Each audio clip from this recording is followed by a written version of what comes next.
So what is the Benner cycle? Well, let's do a bit of history first of all.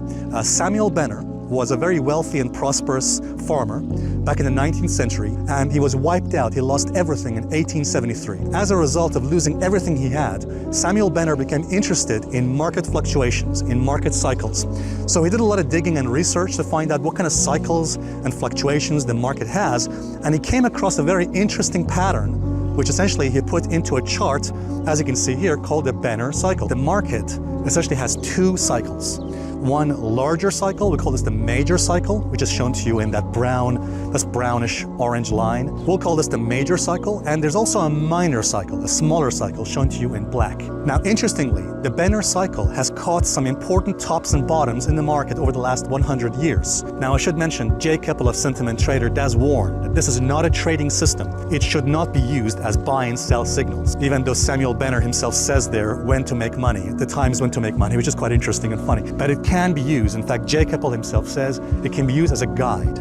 So it's more like a tool which you can add to other important signals you may have, and it can be useful as an extra layer probability which you can add to your existing technical tools. So what exactly is the Benner cycle and how does it work? Let's discuss first of all the major cycles shown to you in the brown lines, the larger cycles. But notice in the major cycle, it caught some important tops and bottoms. By the way, one more thing I need to mention here is that the Benner cycle, when it mentions those years you see in that chart, he's talking about the end of those years, the completion of those years. So for example, if you see the year 1999, he does not mean the beginning of 1999, he means the end of that year. So looking at another example, look at the first important top he mentions there. That says 1927, according to the major cycle. So he's saying that we could experience a major downward cycle from the end of 1927 to about 1931. Now, when you think about it, he was almost spot on, because the major crash, the Wall Street crash of 1929, was only 2 years or about a year or so afterwards. So somebody who was following this cycle, if they'd sold in 1927, they would be out of the market from 1927 all the way to 1929, 1930, and 1931. They would have avoided the nasty crash of the Wall Street crash of 1929. So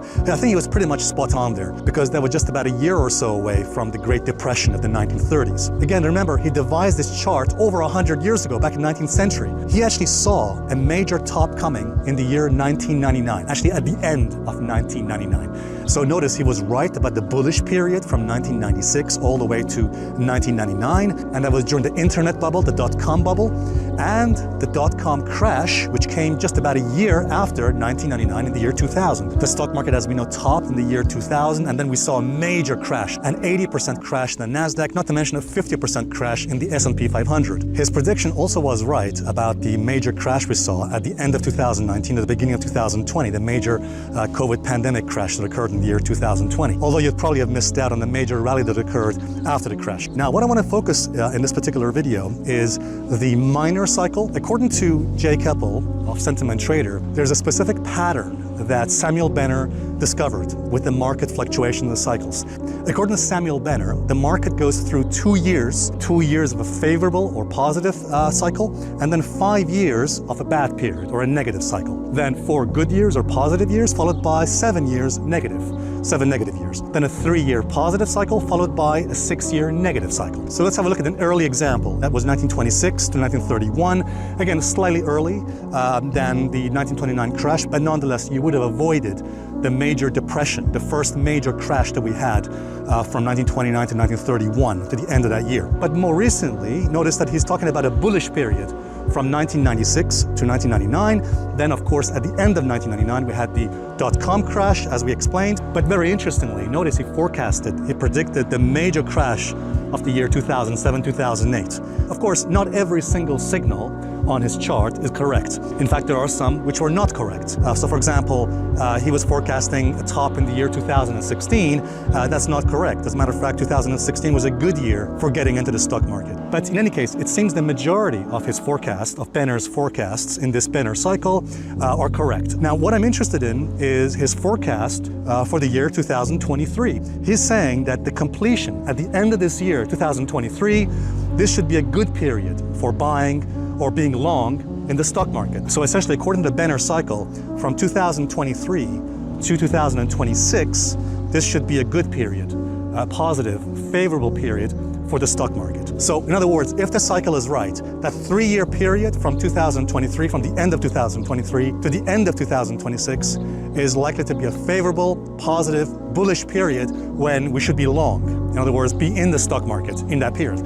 And by the way, if that's correct, that means that could be a good period for Bitcoin and crypto as well, because as we know, Bitcoin and crypto is highly correlated, positively correlated to the stock market. I don't know about all the way to 2026, but I think he's right that 2023 is likely to be a good period. Now, if we follow his strict analysis, his strict interpretation, we would have to wait until the end of this year, the end of 2023, for being long or bullish on the stock market. Personally, I think it's going to start earlier. As you probably saw, I've been bullish on the stock market pretty much from the start of this year, from January of this year. So again, just to repeat this point, I think Benner is correct that the period of 2023 for the next few years is going to be a bullish period for the stock market. I think we could see much higher prices and levels for the S&P 500 and the major stock markets. Provided the S&P, provided the markets stay above the lows, I think that's a much higher probability. However, as for his prediction that the markets could top in the year 2026, I think that's correct, but I actually think the market could top and start the bear market sooner than 2026 or before the end of 2026.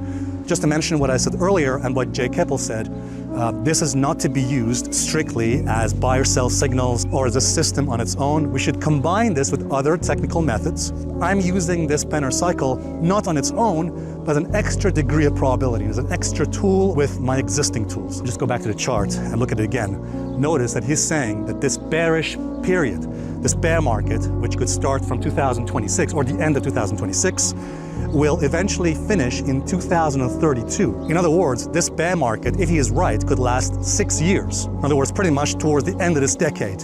It's going to be a very horrible, bearish period, a negative period for the stock markets, if indeed the Benner cycle is right. By the way, I do think he is right about this. I do think that the next bear market that's going to start in the next few years is going to last several years. It's not going to be a short-term thing. This bear market's going to last for several years, at least at the end of this decade. So I do think Benner is right about that as well.